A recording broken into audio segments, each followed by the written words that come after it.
기도의 사람이 되십시오라는 제목으로 2024년도 첫 예배를 하나님 앞에 말씀을 전하기를 원합니다.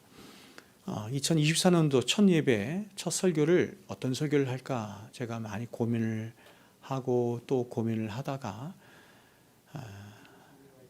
기도에 관한 말씀으로 시작을 해야 되겠다라고 하는 감동이 돼서 이 말씀을 전하게 되었습니다.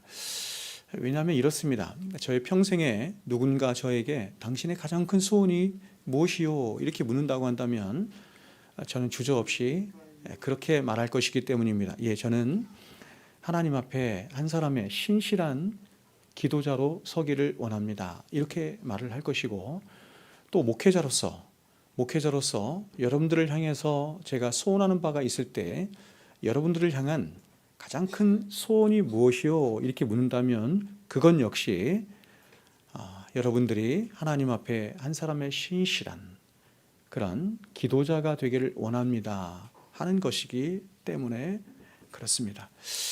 여러분, 저는 하나님의 말씀을 맡은 목회자로서 오늘을 살아가는 이 시대의 성도들을 이렇게 바라볼 때 성도들이 거의 보편적으로 좀 이렇게 약하다 하는 생각을 제가 지을 수가 없습니다.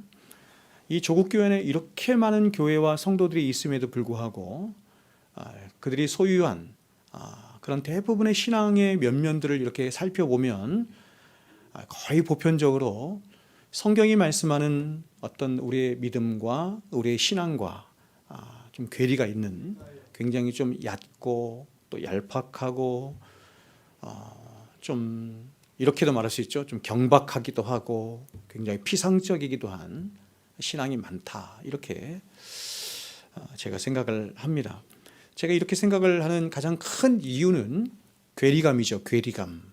어떤 괴리감이냐면 성경이 말씀하고 있는 믿음의 사람들의 삶과 우리의 삶의 괴리감입니다.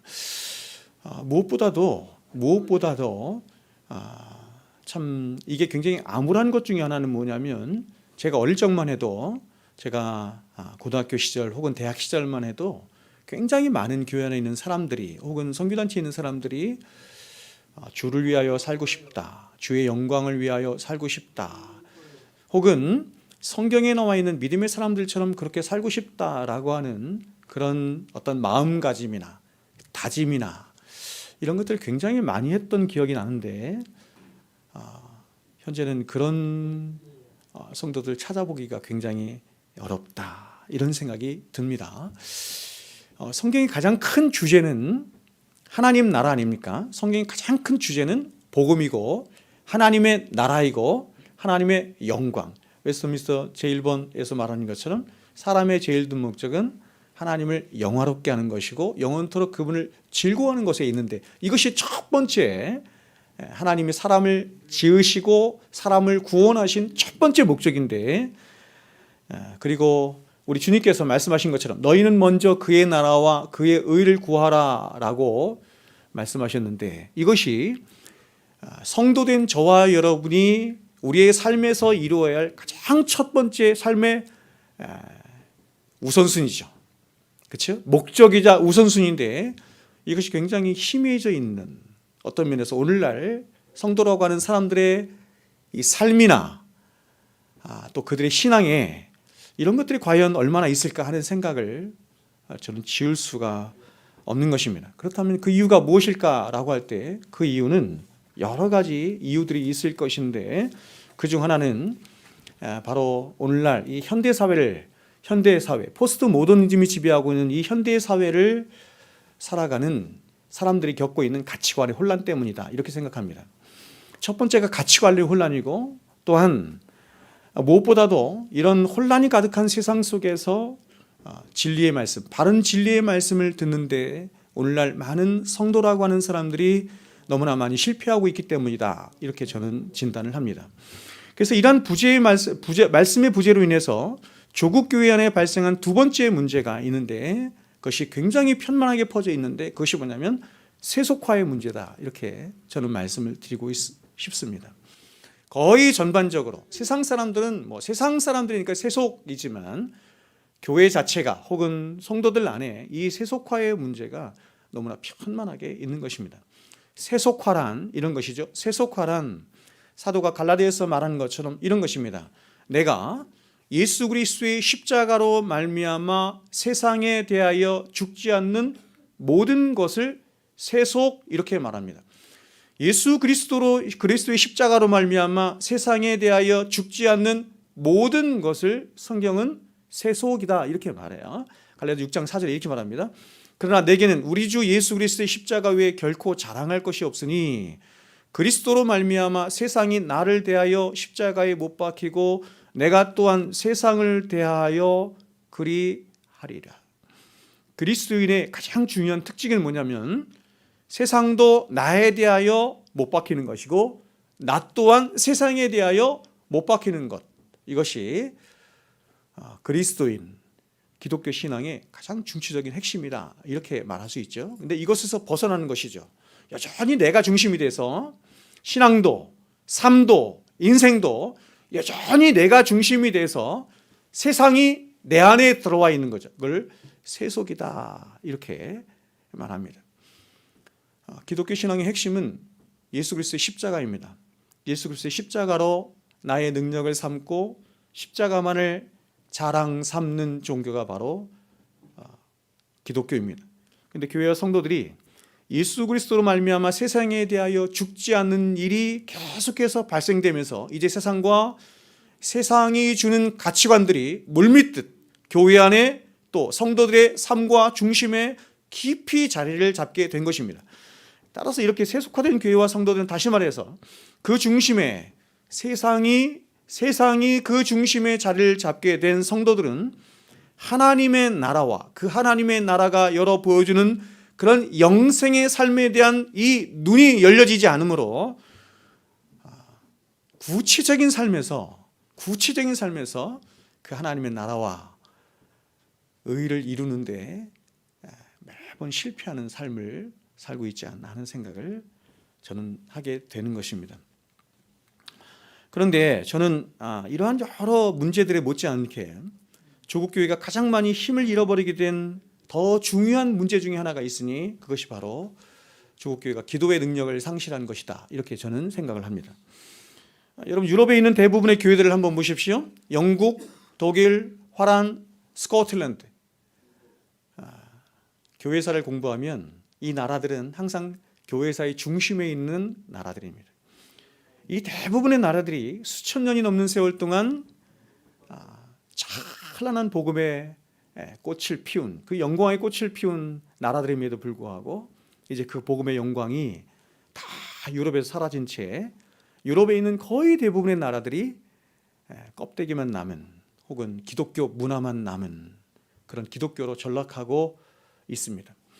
그토록 찬란한 복음의 영광을 누렸던 유럽의 교회들이 이렇게 된 원인에는 아마도 여러 가지 있을 것인데 그중에 가장 중요한 원인이 바로 저는 기도의 부재에 있다라고 생각합니다. 전 유럽에 걸쳐서 세워진 기도원, 수도원들은 이제 기독교의 유물전시관이 된 지 오래되었고 교회에서조차 이제 기도하는 사람들을 찾는 것은 하늘의 별 따기처럼 어렵게 되어버리고 말았습니다. 그런데 이런 유럽의 교회들을 바로 오늘날 한국교회가 이 조국교회가 그 전철을 그대로 밟고 답습을 하고 있다는 것입니다. 제가 여러분에게 여러 번 말씀드렸지만 제가 고등학교 시절만 해도 기도하는 사람들이 굉장히 많았습니다. 산마다 기도원마다 교회들마다 기도하는 사람들로 가득 찼고 사람들은 새벽에 기도하고 낮에도 기도하고 저녁에도 기도하고 함께 모여 통성으로 기도하고 밤새워서 그야말로 철야하며 기도하기를 쉬지 않았습니다. 그런데 지금은 거의 기도하지 않습니다. 거의 기도하지 않습니다. 골방이라고 하는 것이 성도의 신앙생활에 거의 등뼈와도 같은 것이고 중초와도 같은 것인데 그럼에도 불구하고 이 골방을 갖지 않는 사람이 한국교회에 거의 태반이나 있다. 저는 이렇게 생각합니다. 그리고 간혹 기도하는 사람이 있을라 치더라도 정말 성경적인 바른 기도를 하는 사람들이 거의 찾아보기가 어려울 정도로 그 기도의 내용들을 보면 너무나 가볍고 천박하고 너무나 일천하게 짝이 없다, 이렇게 생각이 들어요. 많은 사람들의 기도가 그저 자신의 감정을 해소하는 수준에 있죠. 자신의 감정을 해소하고 그렇게 자신의 감정이 해소하는 그 기도의 자리에서 사람들은 오늘 은혜 받았어, 이렇게 얘기한다는 것입니다. 더 나아가서 이방 종교들처럼 복을 달라는 그런 구복적이고 그런 샤머니즘적인 기도가 오늘 한국 교회 안에 아주 편만하게 있다는 사실입니다. 오늘날 사람들은 기도하기보다 말하기를 좋아하고 기도하기보다 일하고 행동하는 것을 더 좋아합니다. 이 세상의 분주함과 번잡함과 바쁨으로 대변되는 실용주의의 노예가 되어 있는 사람들, 그 사람들은 이제 기도의 골방에 들어가서 예수님께서 우리에게 말씀하신 것처럼 문을 닫고 은밀한 중에 보시고 사귀시며 갚아주시기를 기뻐하시는 그 하나님을 만나려 하기보다 오히려 바쁘고 분주한 일생 속에 신앙생활하는 것을 더 좋아하고 또 그런 신앙생활에 더 익숙해져 있습니다. 그래서 현대의 그리스도인들에게 이제 고독한 기도의 시간 혹은 골방의 공간은 굉장히 낯선 시간 혹은 낯선 공간, 그리고 고통스러운 시간이 된 것입니다. 제가 설교 시간에 몇 번 말씀을 드렸는데 제가 이것을 언제 알았냐면 교회 개척을 하고 나서 알았습니다. 처음 개척을 하고 나서 아무도 없는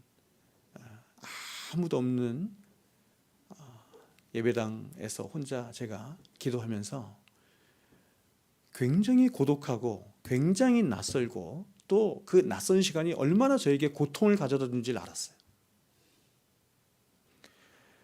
그때 저에게 굉장히 선명하게 음성이 들려왔는데 이런 것이었습니다. 나와만 예배할 수 없느냐? 나와만 교제할 수 없느냐? 나와만 기도할 수 없느냐? 많은 사람들과 함께 많은 사람들을 앞에 놓고 예배를 인도하고 기도회를 인도하고 함께 통성으로 기도하고 하는 것은 어렵지 않은 일인데 예수님께서는 우리에게 기도를 이렇게 가르쳐 주셨죠. 너는 골방에 들어가, 그렇죠? 너는 시장에서 혹은 그렇죠? 많은 사람들이 보이는 곳에서 하지 말고 골방으로 나아가. 문을 닫고 골방으로 나가는 것도 모자라서 예수님은 그 문을 닫고 은밀한 중에 계시는 나와 만나기를 원한다, 이렇게 주님께서 말씀하시는데 수십 년 동안 신앙생활을 해왔고 더군다나 목사까지 된 제가 그 골방을 너무나 번패스러워하고 그 골방이 너무 낯설고 골방이 고통스러운 것을 제가 느끼면서 내 신앙이 다 거짓이었구나라고 하는 것을 제가 그때 알았어요.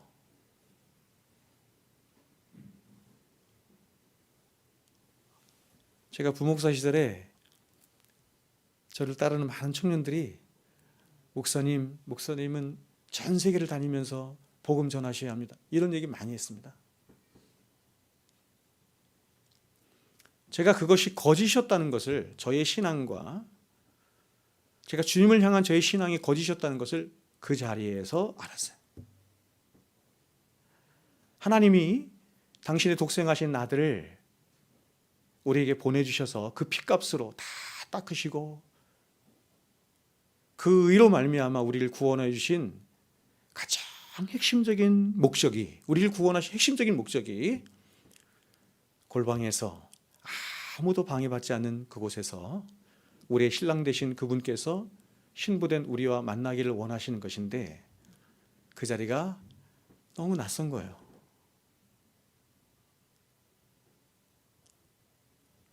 주님이 나의 신랑이라고 우리는 입술로 너무너무 자주 말하고 고백하고 이야기하면서 실제로 그 자리에 가면 그 자리가 너무 낯선 거예요. 그리고 너무 고통스럽기까지 하는 거예요.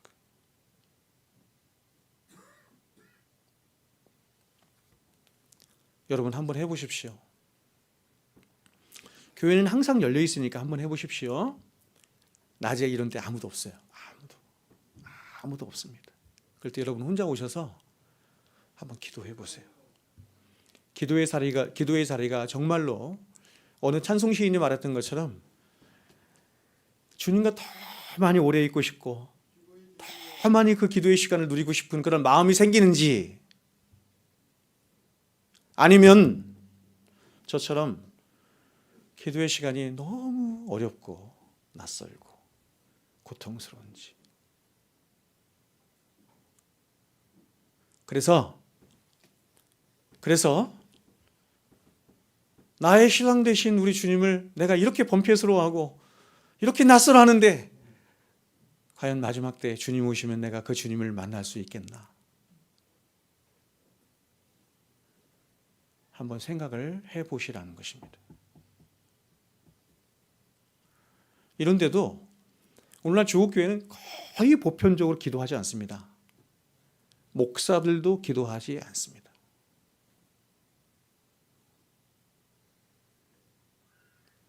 의무적으로 새벽 예배를 인도하기 위해서 기도하는 경우는 있지만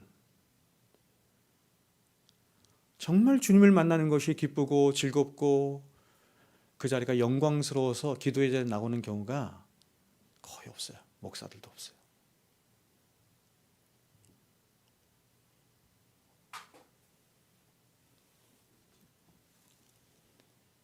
우리 한국교회 굉장히 말씀으로 유명한 목사님이 이렇게 말씀하시는 걸 제가 들었는데 많이 공감이 가기도 하면서 또 안타깝기도 했는데 이렇게 말을 했습니다. 수십 년 동안 말씀을 연구하면서 이제 말씀에 대해서는 내가 어느 정도 좀 알 것 같은데 나의 가장 큰 문제는 새벽 기도를 인도하면 새벽 기도하고 기도 시작한 지 한 15분도 안 돼서 빨리 서재로 가고 싶다는 거예요. 서재로. 성경을 보고 말씀을 연구하는 서재로 가고 싶지 기도의 자리에 오래 있고 싶은 마음이 별로 들지 않는다. 굉장히 마음 아픈 얘기죠. 제가 지난번 성경 공부 시간에도 말씀을 드린 것처럼 우리가 로이든스를 배우는데 우리는 로이든스 그러면 저는 제 평생의 최고의 스승이거든요. 로이든스가 저에게 복음을 가르쳐준 분. 복음이 무엇인가 라고 하는 것을 말할 때 이분보다 선명하게 우리에게 가르쳐준 분이 있을까 하는 생각을 할 정도로 복음에 있어서는 저는 거의 탑이라고 생각하는, 모든 목사들, 거의 대부분 많은 목사들이 빚을 지고 있는 목사님 바로 로이든스 목사님입니다. 근데 이 로이든스 목사님 사모님에게 물었습니다. 사모님, 생전에 로이든스 목사님을 생각하실 때 로이든스 목사님은 어떤 분이었습니까? 이렇게 말했을 때 정말 놀랍게도 이런 대답이 나왔습니다. 예, 생전에 나의 남편은 기도의 사람이었습니다. 이렇게 대답했다는 것입니다. 하루에 10몇 시간씩 서재에 앉아서 공부하고 성경을 연구하였던 수많은 영적 거장들, 존 오웬, 칼빈, 조나단 에드워즈, 마틴 로이드 존스 다 좋습니다. 이분들이 진정한 영적 거장이 될 수 있었던, 하나님 앞에 크게 쓰임을 받을 수 있었던 그 삶의 요체에 바로 기도가 있었다는 사실입니다.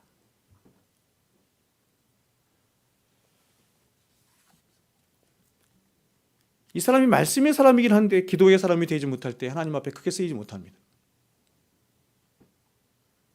항상 하나님 앞에 존귀하게 쓰였던 하나님의 귀한 종들은 다 하나같이 말씀의 종이기도 했지만 기도의 사람이기도 했던 것입니다. 아까 제가 여러분에게 다시 말씀드렸던 것처럼 하나님께서 그 큰 희생, 자신의 아들을 십자가에 못 박여 죽이시는 그 큰 희생을 통해서 저와 여러분에게 가장 기대하시는 것이 무엇일까요? 아무도 방해받지 않는 그곳에서 저와 여러분을 만나기를 원하시고, 교통하기를 원하시고, 복 주기를 원하시고, 은혜 주시기를 원하는 것 아닐까요?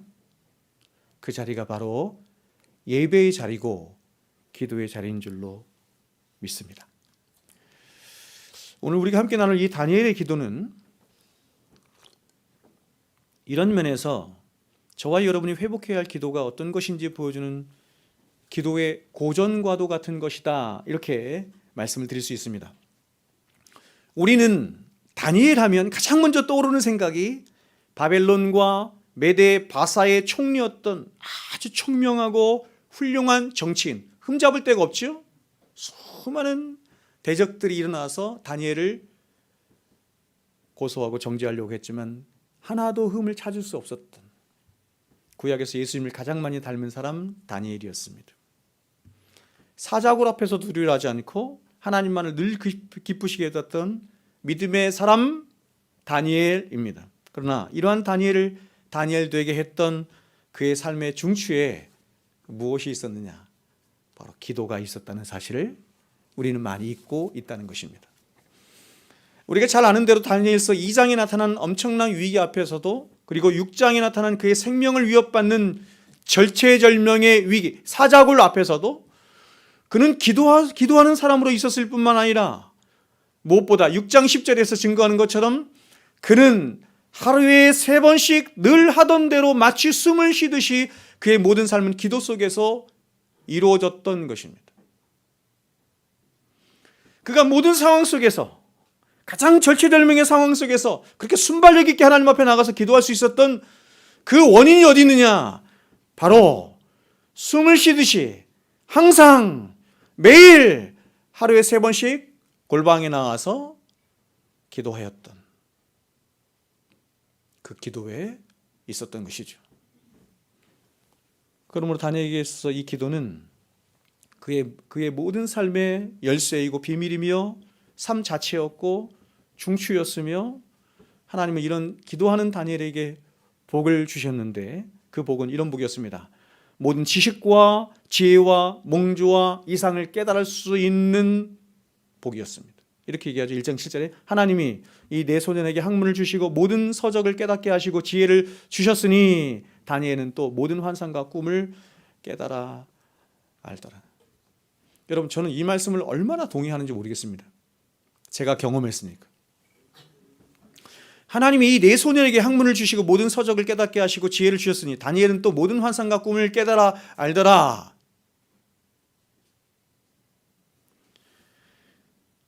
제가 지금까지 살아오면서 경험한 굉장히 중요한 경험입니다. 제 경험. 어떤 것이었냐면 하나님을 아는 지식, 하나님의 말씀에 대한 지식이 제가 이렇게 올라오니까 다른 모든 지식들이 함께 따라 올라온다는 것이었습니다.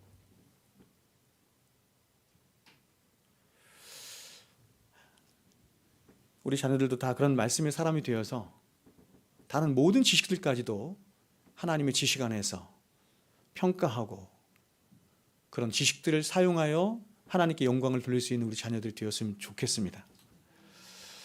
그래서 이렇게 기도로 살아가는 다니엘을 향한 세상이 다니엘을 갖는 첫 번째 인식은 뭐였냐면 바로 하나님의 사람이라는 것입니다. 하나님의 사람 혹은 하나님의 종 다니엘입니다. 다니엘은 누가 봐도 최고의 정치가입니다. 최고의 행정가입니다. 그는 총리라고 하는 메대 바사의 나라에 3명의 총리가 있었는데 그 중에서도 수석 총리였기 때문에 그의 이름에 항상 붙어있는 것은 총리 다니엘이었죠. 그래서 누가 봐도 다니엘을 부를 때 총리님 이렇게 불러야 하는 것이 마땅한 것인데, 우리가 성경을 통해서 아는 것처럼 다리오 왕조차도 다니엘을 그렇게 부르지 않죠? 사자굴 앞에서 다니엘을 향해서 뭐라고 부릅니까? 하나님의 사람 다니엘아, 이렇게 부릅니다.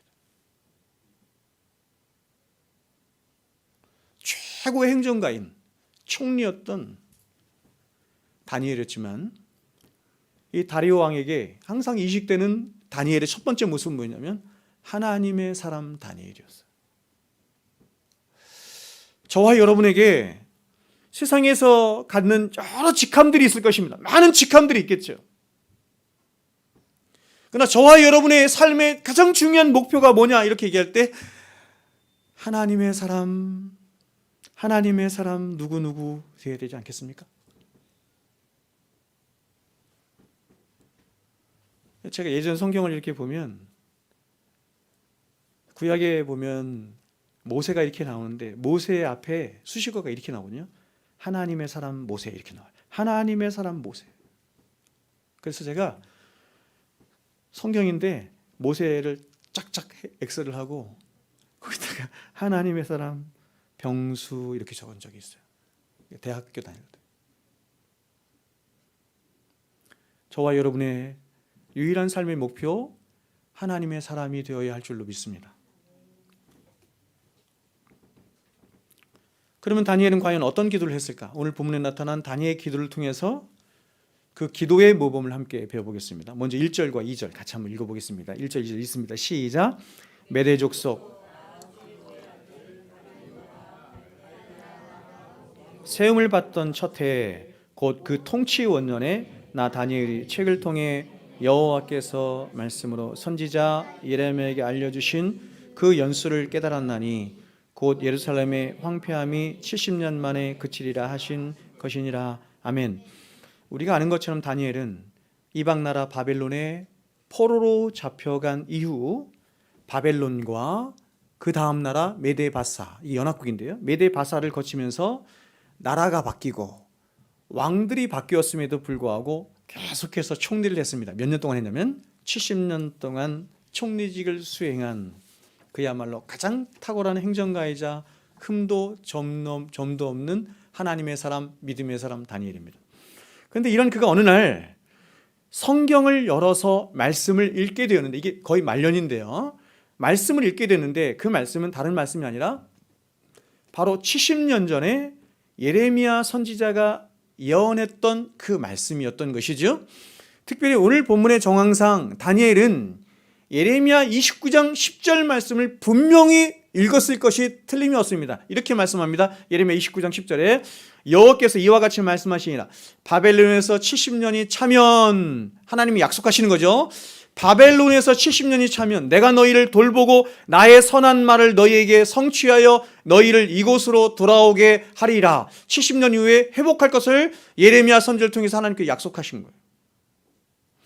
다니엘이 이 말씀을 읽었을 때가 언제인지 정확하게 알려지지 않지만 아마도 이스라엘의 포로 기간이 거의 끝나갈 무렵, 학자들에 의하면 대략 다니엘의 나이가 80에서 82세 정도 되는 나이, 노년의 나이예요. 오늘 본문 1절에 나오는 다리오 왕 원년에 대해서 학자마다 여러 의견들이 있지만 대략 주전 537년으로 보는 것이 일반적인 학자들의 견해입니다. 근데 바벨론으로 끌려갔던 이스라엘 백성들이 다시 이스라엘로 귀환한 때가 언제냐면 주전 536년이에요. 그러므로 지금 다니엘은 예레미야의 말씀을 근거로 예레미야의 말씀을 보면서 이제 우리 민족이 해방될 때가 얼마 남지 않았구나 하는 것을 깨닫게 된 것이죠. 어디에 근거해서요? 하나님 말씀에 근거해서. 뭘 읽었어요? 시대를 읽은 거예요. 시대를. 미국이 말하고 유엔이 말하고 중국이 말하고 이 시대사조가 말하는 것을 따라서 시대를 읽은 것이 아니라, 역사를 읽은 것이 아니라 하나님의 말씀을 따라서 시대를 읽었어요. 그 사람을 그리스도인이라고 해요.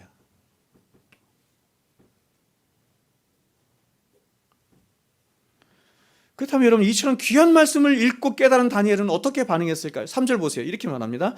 내가 금식하며 베옷을 입고 죄를 덮어쓰고 주 하나님께 기도하며 간구하기를 결심했습니다. 하나님의 사람 다니엘이 말씀을 깨닫는 일이 있자 그는 즉각적으로 무엇을 했냐면 하나님 앞에 나가서 기도를 했습니다.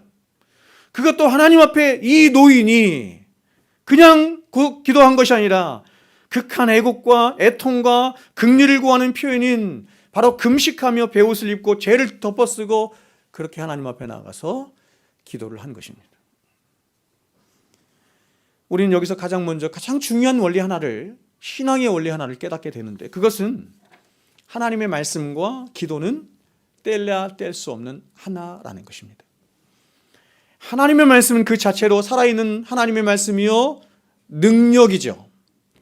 그러나 그 말씀이 저와 여러분과 저와 여러분의 인격과 삶 안에서 실제적이고 실천적인 경험이 되고 능력이 되는 그런 성령 안에 하는 기도 하기 위해서는, 그 말씀이 진정한 능력이 되기 위해서는 우리의 인격 안에서 하는, 성령 안에서 하는 기도가 반드시 동반이 되어야 하는 것입니다. 사도는 성도의 경건한 삶을 이루는 가장 핵심적인 요소로 바로 이 두 가지를 말씀한 것이죠. 하나님의 말씀과 기도로 거룩하여짐이니이다. 성경이 말씀하는 성도의 신앙의 목적은 거룩함입니다. 거룩이죠. 거룩을 통해서 하나님께 영광이, 거룩한 삶을 사는 것을 다른 말로 하나님께 영광이 된다, 이렇게 말을 하거든요. 근데 이 거룩한 삶을 살도록 하는 하나님이 정하신 두 가지 원리가 말씀과 기도다, 이렇게 말하는 거죠. 여러분, 말씀만 읽고 그 말씀에 동의만 하는 것으로 저와 여러분의 경건이 세워지는 것이 절대로 아닙니다. 머리만 커진 사람들이 많이 있죠. 이렇게 하는 것은 저와 여러분의 인격에, 전인격으로 우리가 신앙생활을 하는 것인데, 저와 여러분의 인격 중에 말씀이 딱 머리에만 이렇게 머무르는 것이죠. 오늘 말씀을 듣고, 오늘 설교를 듣고 그 말씀이 머리에서 작동하는 것입니다. 그러나 또 반대로 우리가 기도만 기입다 한다고 해서 저와 여러분의 신앙이 바르게 세워지는 것도 아닙니다. 기도는 결국 말씀으로 하는 것이죠. 기도는 말씀으로 하는 것이죠. 그래서 예수님께서 이렇게, 야, 너희는 이렇게 기도하나, 너희 안에서 나오는 대로 기도하지 말고, 너희 안에서 나오는 것은 중언부언하는 기도고 외식하는 기도고, 그렇게 기도하면 안 되고 말씀으로 하는 거야. 그래서 너희는 이렇게 기도하라. 그렇기 때문에 말씀 없이 하는 기도는 마치 의미 없는 말들을 허공에 쏟아내는 것밖에 되지 않는 것입니다. 그러므로 여러분, 말씀과 기도는 마치 동면의 양면처럼 서로가 서로에게 잇대어 있고 또 의존된 채로, 그렇게 말씀과 기도가 하나로 있을 때 성도 안에서 참된 경건의 능력은 나타나고 이루어지게 되는 것입니다. 그리고 이렇게 말씀과 기도라는 양날개로 이제 우리로 하여금 높이 신앙이 비상할 수 있도록 하나님께서 우리에게 보내주신 분이 계시는데, 그분이 성령님이에요. 그래서 기독교 신앙의 삼위일체를 이렇게 말합니다. 말씀과 기도와 성령, 이렇게 말합니다. 말씀과 기도로 거룩해지는데 높이 비상할 수 있도록 하나님께서 우리에게 보내주셔서 역사하시도록 하시는 분, 성령님입니다. 자, 그런데 여러분 한번 잘 보세요. 지금 다니엘이 하나님의 지성소에 나아가기에 앞서서 그가 가장 먼저 하고 있는 게 무엇입니까? 바로 하나님 말씀 앞에서 자신을 비우고 자신을 깨뜨리는 일을 하고 있는 것입니다. 그러니까 여러분, 순서가 이렇다는 얘기예요. 기도의 자리에 나가기에 앞서서 첫 번째 신앙의 원리는 뭐냐면 말씀으로 자신을 깨뜨리는 것입니다. 3절 보세요. 내가 금식하고 베옷을 입고 죄를 덮어쓰고 주 하나님께 기도하며 간구하기를 결심했죠? 여러분, 이렇게 하게 된, 이 사람을 깨뜨리는 거잖아. 이렇게 깨뜨리게 된 원인이 뭐예요? 말씀 앞에서 섰기 때문이죠. 예레미야 말씀을 읽었기 때문이죠. 마찬가지로 저와 여러분도 지금 다니엘처럼 마치 우리가 입고 있는 모든 거추장스러운 옷을 다 벗어버린 채 살아계신 하나님과 가장 친밀하고 인격적인 관계 안에 서려고 할 때, 가장 은밀한 기도의 자리로 들어가려고 할 때, 저와 여러분에게 가장 먼저 요구되어지는 것이 뭐냐면 말씀으로, 혹은 말씀 앞에서 먼저 우리의 인격이 깨어지고 부서져서 바로 세워지는 일이 있어야 한다는 것이죠. 이게 먼저예요. 그럴 때 그 말씀으로 깨어지고 상한 우리의 심령으로 빌어서 하나님의 거룩한 지성소 안에 들어가서 그 하나님을 은밀하게 만나고 사귀고 교통하는 일이 있을 수 있게 되는 것입니다. 여러분, 저는 오늘날 바로 이 부분에서 먼저 성도들이 많은 실패를 하고 있다고 생각합니다. 즉, 오늘날 너무나 많은 사람들이 하나님의 말씀을 받는 일에 있어서 실패하는 것입니다. 하나님의 말씀을 늘 기계적으로 듣거나 혹은 경외감도 없이 너무나 가볍고 수동적으로 말씀을 듣는 일이 너무나 많은 것. 여러분, 우리는 성경을 통해서 하나님의 주권, 하나님의 섭리, 하나님의 예정, 그리고 성도의 예정의 교리를 읽고 믿습니다. 그러나 우리가 그렇게 믿는다는 것이, 우리가 그저 하나님이 모든 것을 다 이루실 거야 라고 하며 그 모든 교리들을 그저 운명론적이고 기계점이며 피상적으로 믿는 것을 말하는 것이 아니에요. 그건 기독교 신앙이 아니에요. 이런 생각은 생명이 없는 운명론적인 생각이고 썩은 정통의 생각입니다. 여러분, 생명이 있는 말씀, 그래서 그 생명의 말씀으로 인해서 발생한 성도 안에 있는 믿음은 생명이 있는 믿음으로, 오늘 다니엘처럼 반드시 그 믿음은 하나님 앞에 뜻을 세우도록 하는 결심을 낳고 열렬한 씨름이 있는 기도의 골방으로 나아가게 하며, 더 나아가서 치열한 자기 부인이 있는 그런 구체적인 분투의 삶의 현장으로 나아가도록 하는 것입니다. 참된 믿음은 살아있는 믿음.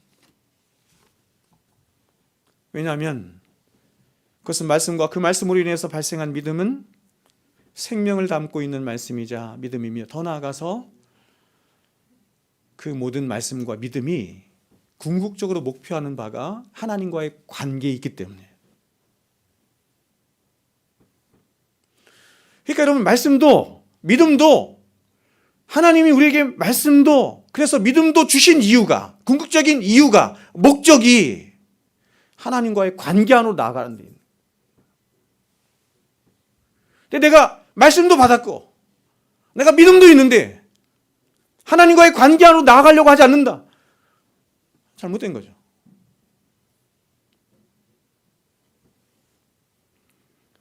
여러분, 하나님은 에스겔 선지자를 통해서 비록 이스라엘 백성들이 70년 동안 포로로 잡혀가서 그들의 고향 땅이 황폐했을 것이지만, 그러나 그 땅이 반드시 다시 회복되어 너희들이 그 땅에서 경작할 것이다, 이렇게 말씀하셨어요. 들어보세요. 에스겔 36장에 주 여호와께서 이같이 말씀하셨느니라. 내가 너희를 모든 죄악에서 정결하게 하는 날에 성읍들에 사람이 거주하며 황폐한 것이 건축되게 할 것인지, 회복되는 거죠. 전에는 지나가는 자의 눈에 황폐하게 보이던 그 황폐한 땅이 장차 경작이 되리라. 하나님의 약속이에요.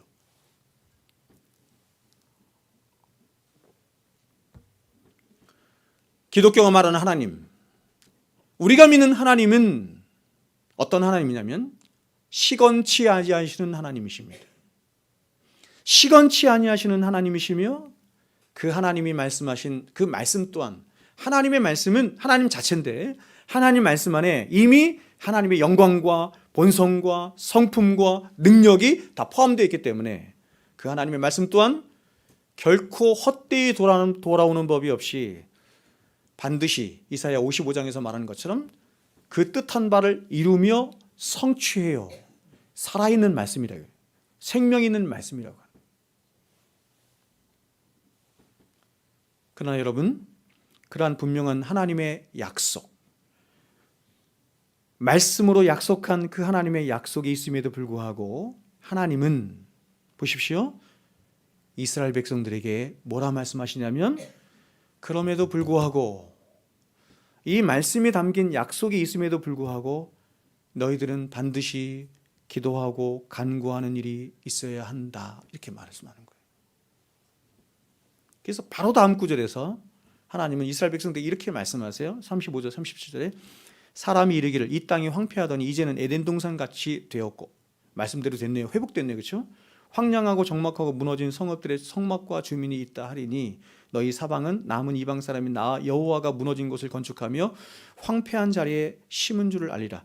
나 여호와가 말하였으니 이루리라. 주 여호와께서 이같이 말씀하셨어요. 주 여호와께서 이렇게 회복될 것을 말씀하셨어요. 약속하셨어요. 그런데 이렇게 말합니다. 말씀하면 마지막에 그래도 이스라엘 족속이 이같이 자기들에게 이루어 주기를 내게 구하여야 할지라. 하나님이 이미 언약으로 모든 것을 다 약속하셨습니다. 그 말씀은 반드시 이룰 것입니다. 그럼에도 불구하고 하나님이 뭐라고 하세요? 그럼에도 불구하고 너희가 그것들을 위하여 나에게 기도해야 할지니라. 여러분, 목적이 어디 있는지를 아셔야 되는 거예요. 왜 하나님이 말씀하시고 당신의 능력으로 다 이루실 것을 미리 다 그렇게 약속하셨음에도 불구하고 왜 기도하라 하십니까, 여러분? 왜?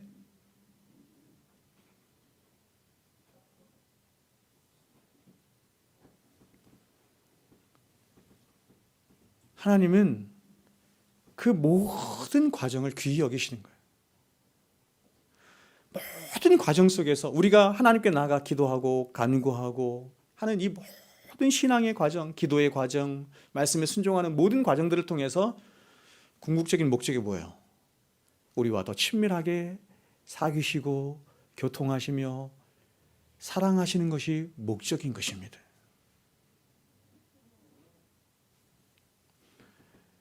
어떤 면에서 보면 하나님께서 말씀하셔서 그 약속하신 대로 이스라엘 나라가 예루살렘이 다시 회복되는 것이 목적이 아니라 더 궁극적인 목적은 그 회복되어지는 모든 과정 속에서 하나님이 우리와 사귀시고 교통하시고 사랑하시는 그것이 또 목적인 거예요. 그래서 기도하라 하는 거예요. 기도하라. 요한일서 5장은 우리들에게 이렇게 말합니다. 그를 향하여 우리가 가진 바 담대한 것이 이것이니 그의 뜻대로 무엇을 구하면 들으심이라. 우리가 무엇이든지 구하는 바를 들으시는 줄을 안지 우리가 그에게 구하는 것을 얻은 줄을 또한 아느니라. 너희가 구하였으면 이미 얻은 줄로 알라. 저와 여러분이 그리스도를 의지하여 하나님 앞에 나아가는 그 담대함이 무엇입니까? 그것은 그분의 뜻대로 구하면, 전제죠. 그분의 뜻대로 구하면 하나님이 반드시 들으시고 갚아주신다는 것입니다. 여러분, 하나님의 영감으로 된 성경 60권의 말씀은 어떤 말씀입니까? 바로 저와 여러분의 영원한 중보자 되신 예수 그리스도 안에서 하나님께서 주신 언약의 말씀. 하나님 말씀은 그냥 말씀이 아니라 언약의 말씀이죠. 구약, Old Testament, New Testament, 언약이에요. 그러므로 예수 그리스도 안에 있는 어떤 하나님의 백성이든 하나님이 그리스도 예수 안에서 주신 약속의 말씀을 붙들고 하나님 앞에 나아가서 담대히 나아가 기도만 하면 하나님은 반드시 골방에서 들으시고 갚아주시고 응답해 주신다는 것입니다. 믿으세요?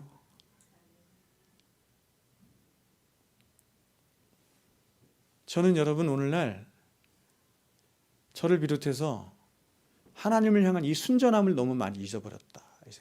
너무 계산하는 거예요. 따지는 거예요. 왜 기도하지 않느냐? 하나님이 들으신다고 안 믿는 거거든요. 냉소하는 거죠.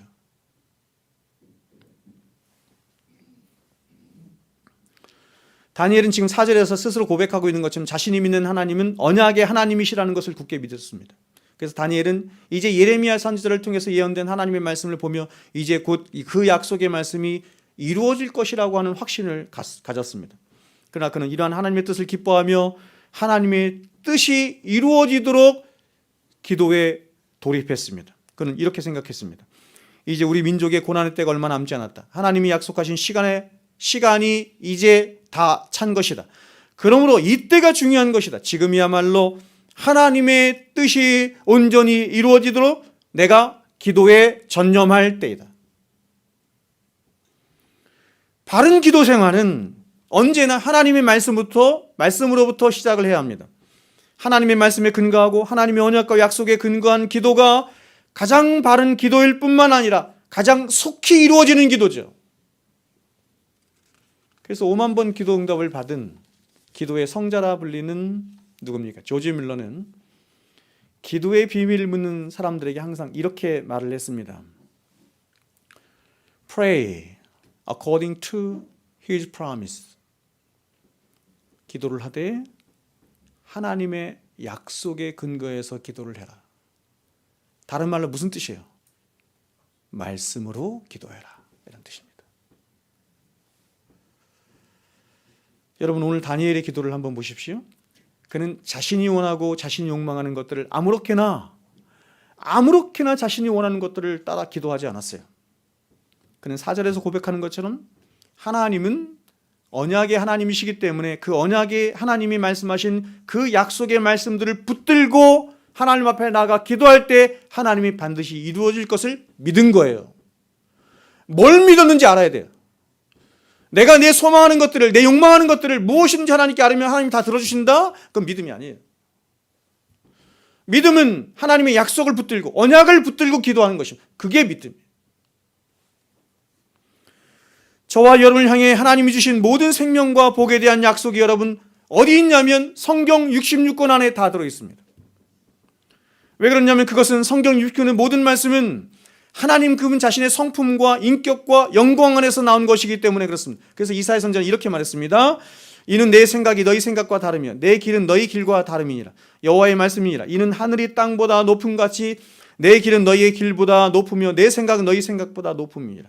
이는 비와 눈이 하늘로부터 내려서 그리로 되돌아가지 아니하고 땅을 적셔서 소출이 나게 하며 싹이 나게 하여 파종하는 자에게 종자를 주며 먹는 자에게 양식을 준 것 같이 내 입에서 나가는 말도 하나님 말씀도 이와 같이 헛되이 내게로 되돌아오지 아니하고 나의 사람의 뜻이 아닙니다.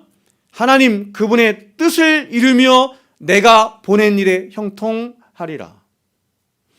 하나님의 말씀에 목적이 있어요. 하나님의 말씀은 목적이 있어요. 목적을 향해 가요. 하나님의 뜻입니다.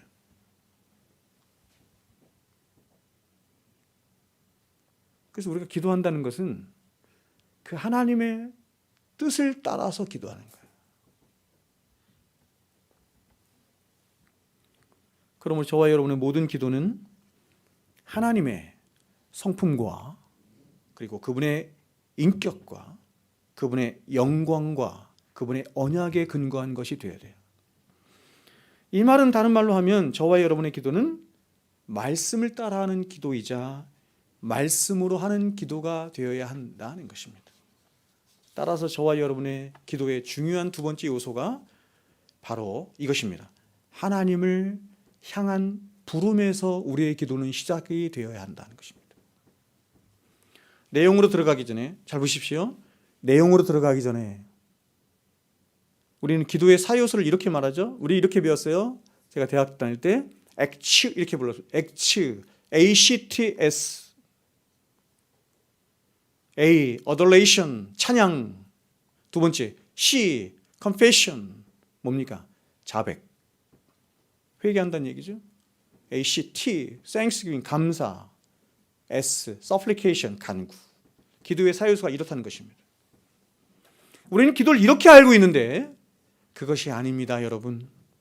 기도의 내용에 들어가기 앞서서 가장 첫 번째 기도의 중요한 요소는 뭐냐면 하나님을 우리가 어떻게 부르고 있는가 하는 것입니다. 기도는 내용에서 시작하는 것이 아니라 회개로부터 시작하는 것이 아니라 찬양으로부터 시작하는 것이 아니라 그분을 부르는 것으로부터 시작이 되는 거예요. 4절 보세요. 이렇게 말합니다. 내 하나님 여호와께 기도하며 자복하여 이르기를 크시고 두려워할 주 하나님. 우리는 그냥 하나님, 아버지 하나님 이렇게 말하는데 다니엘은 그렇게 말하지 않죠? 하나님 어떻게 부르겠습니까? 크시고 두려워할 주 하나님. 주를 사랑하고 주의 계명을 지키는 자를 위하여 언약을 지키시고 그에게 인자를 베푸시는 이시여. 부르는데 수많은 수식어가 붙고 있죠? 여러분 성경에 나와 있는 수많은 믿음의 사람들의 기도를 한번 보십시오. 그들은 모두가 다 하나같이 하나님을 부르는 그 부름으로부터 기도가 시작이 되고 있어요. 주기도문도 그렇죠? 주기도문은 어떻게 시작합니까? 하늘에 계신 우리 아버지여 이렇게 시작하죠. 이름이 거룩히 여김을 받으심 이건 내용입니다. 내용으로 들어가기 앞서서 가장 먼저 하늘에 계신 우리 하나님이여 이렇게 부릅니다. 왜냐하면 모든 기도는 결국 하나님 그분 자신의 인격과 성품과 그분이 하신 약속을 근거로 해서 그분과 사귀고 교통하며 경배하고 회개하며 찬양하고 아뢰고 또한 아랠 바를 아뢰고 간구하고 주장하는 것이기 때문에 그렇습니다. 그러므로 여러분 사실상 말씀을 모르면 다시 말해서 하나님 그분의 인격과 성품과 그분이 하신 일들과 약속과 이런 것들을 모르면 기도를 할 수가 없는 거예요. 그냥 옹알이죠. 아기가 옹알옹알 대듯이 옹알입니다. 근데 거의 대부분의 사람들은 기도를 할 때 부름을 하지 않고, 자, 이 얘기를 제가 풀어서 말씀드릴게요. 하나님을 묵상하지 않고, 이런 뜻이에요. 간구의 기도로 달려가거나 혹은 하나님을 아주 단순하게 부르며 기도로 나아가곤 하는 것입니다. 하나님 아버지, 사랑의 하나님, 좋으신 하나님, 이 정도. 이렇게 하나님을 부르는 것은 아주 핍절한 것입니다. 우리는 온 세상 우주 만물을 지으시고 다스리시며 심판하시는 하나님 그분을 부르면서 기도로 시작할 뿐만 아니라 우리를 사랑하시되 당신의 독생자까지도 아낌없이 내어주신 바로 우리의 아버지 되신 하나님 아버지 그분의 성품과 인격과 영광과 약속에 근거한 기도를 할 수 있어야 돼요. 이 모든 것을 하나님을 묵상하고 부른다, 이렇게 말합니다. 그럴 때 우리의 기도의 깊이가 깊어지고 그 기도 안에서 감격스러워지고.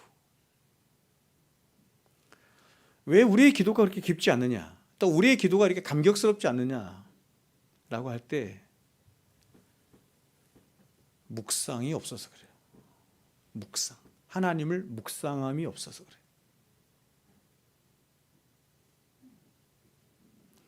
하나님을 깊이 묵상하면 하나님을 찬양하지 않을 수가 없어요. 그 내용은 그냥 자연스럽게 흘러나오는 거예요. 하나님을 깊이 묵상하면 그분 앞에 회개할 거리가 너무 많아요. 하나님 앞에 하나님을 깊이 묵상하면 감사할 거리가 차고 넘쳐요. 하나님을 깊이 묵상하면 하나님께 무엇을 구해야 하는지를 알게 돼요.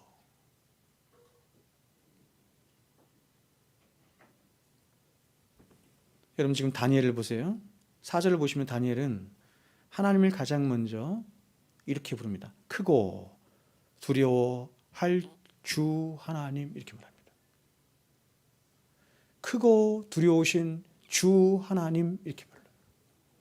그리고 이어서 그는 이렇게 부릅니다. 언약을 지키시고 인자를 베푸시는 하나님입니다. 여러분 이것이 하나님을 부르는 부름의 균형입니다. 균형.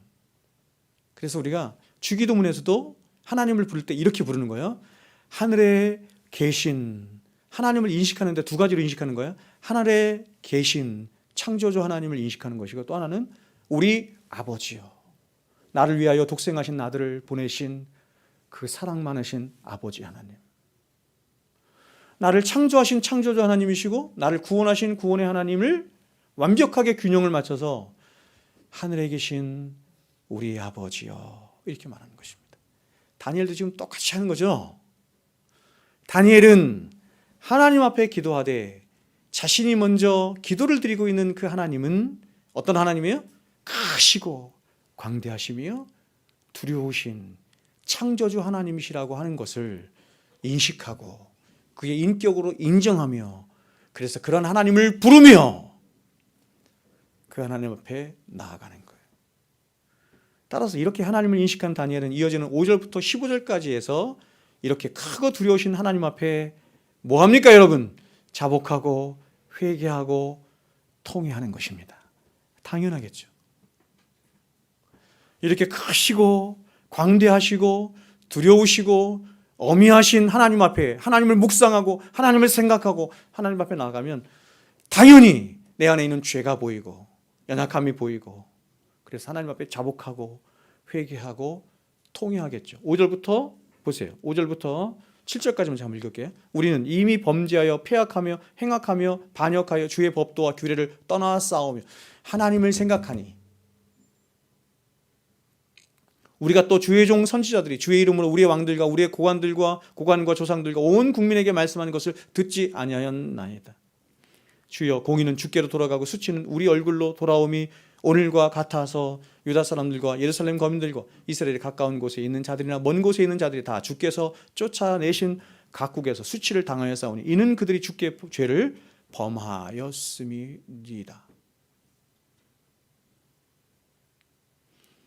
여러분 지금 이스라엘 백성들의 모든 죄를 다 떠올려지죠? 다 떠올려지잖아요. 다 떠올려지게 된 이유가 뭐예요? 하나님을 묵상하자 떠올리는 거예요.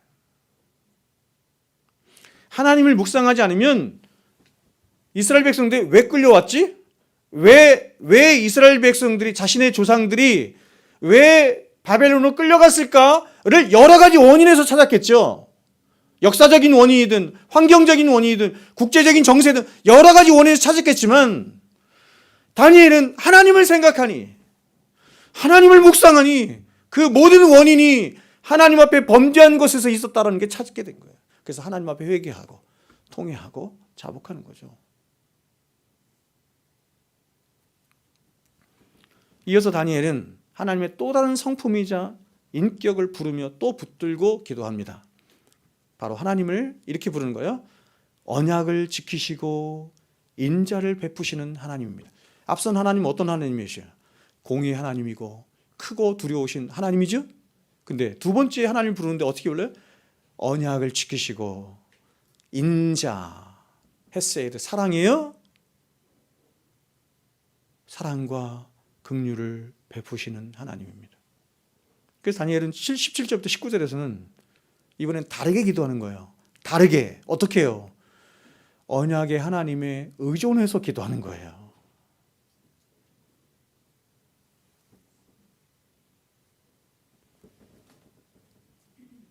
시간상 여러분 집에 가서 읽으십시오. 제가 보겠습니다. 여러분의 기도가 깊어지려고 하면 하나님에 대한 여러분의 묵상이 깊어져야 하고 그 깊어진 묵상으로 하나님을 향한 부름이 풍성해져야 합니다. 그럴 때 그렇게 묵상되고 불려진 하나님의 존재와 성품에 근거해서 우리는 하나님과의 가장 바른 인격적인 관계 안에서 기도를 할 수 있을 뿐만 아니라 또한 가장 풍성하고 가장 감격에 넘치는 그런 하나님이 기뻐하시는 영광스러운 기도를 할 수 있는 것입니다.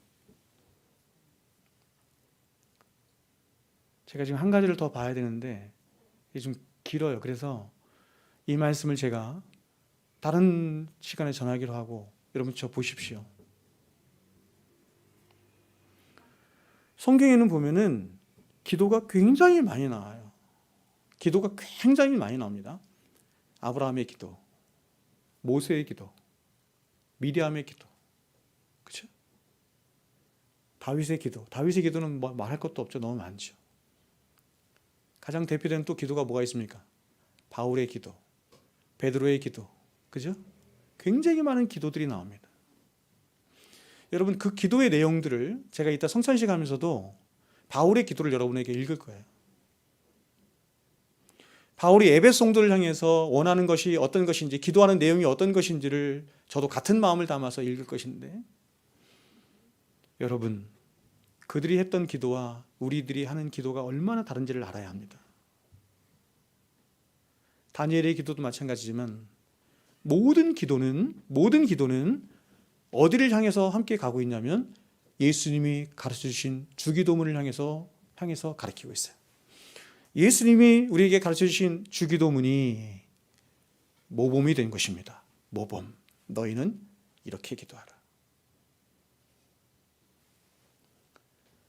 어떤 성도가 성숙한 성도냐라고 할 때 여러 가지 차원에서 말할 수 있겠지만 그가 하는 기도가 어떤 기도냐라고 하는 것을 보면 되는데 그가 하는 기도가 주기도문처럼 하느냐를 보면 되는 거예요.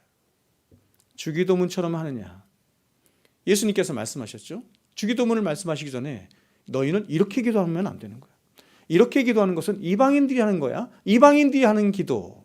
하나님을 알지 못하는 이방인들이 하는 기도를 두 가지로 말하는 거예요. 하나는 중언부언하는 기도고 또 하나는 뭐예요? 외식하는 기도죠. 여러분 이 모든 기도는 이 두 가지는 세상 사람들 중에는 이렇게 기도하는 사람도 있고 이렇게 기도하는 사람들도 그런 부류의 사람들도 이렇게 말씀한 게 아니라 세상에는 모든 사람들은 다 기도라고 하는 것을 하는데 그 모든 기도는 딱 두 가지 중에 하나다. 자기 욕심을 따라 욕망을 따라 중언부언하든지 아니면 외식하며 기도하더라. 세상에 수많은 종교들이 있지만 그 모든 종교들 다 기도문이 있죠. 기도를 하죠. 다 이 둘 중에 하나 기도를 하는 거예요. 나미 아미타불 관세음보살.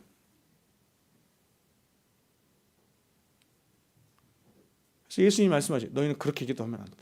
너희는 하나님의 자녀잖아. 하나님은 인격으로 계시거든. 영이시거든.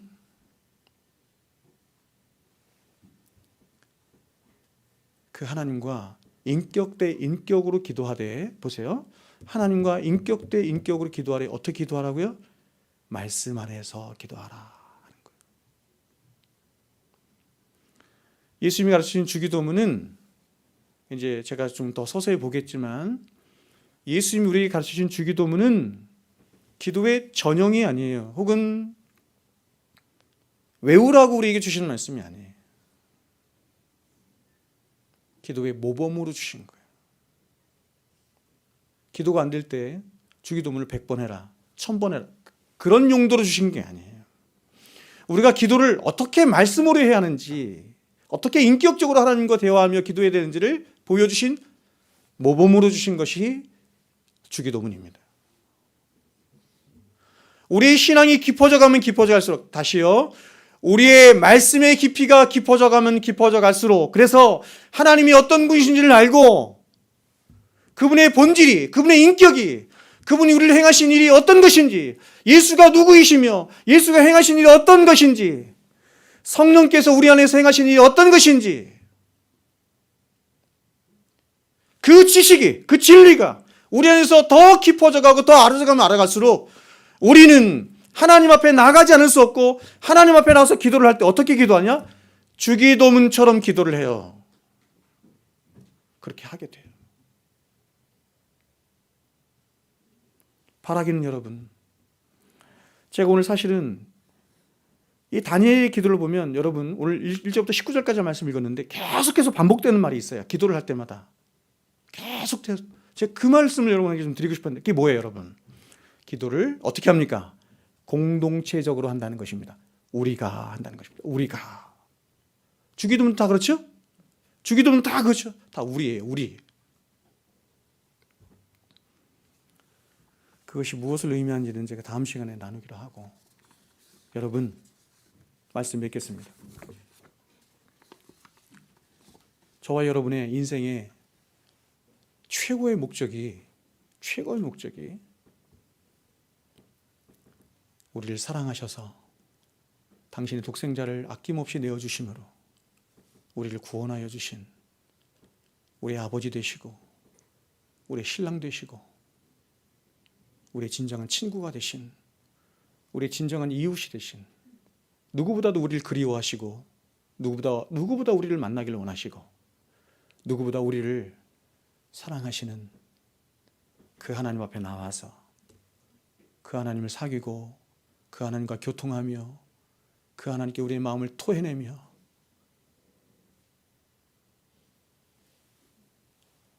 기도에 있는 줄로 믿습니다. 2024년도 저도 여러분도 기도의 사람 다 될 수 있기를 주의 이름으로 축원드립니다.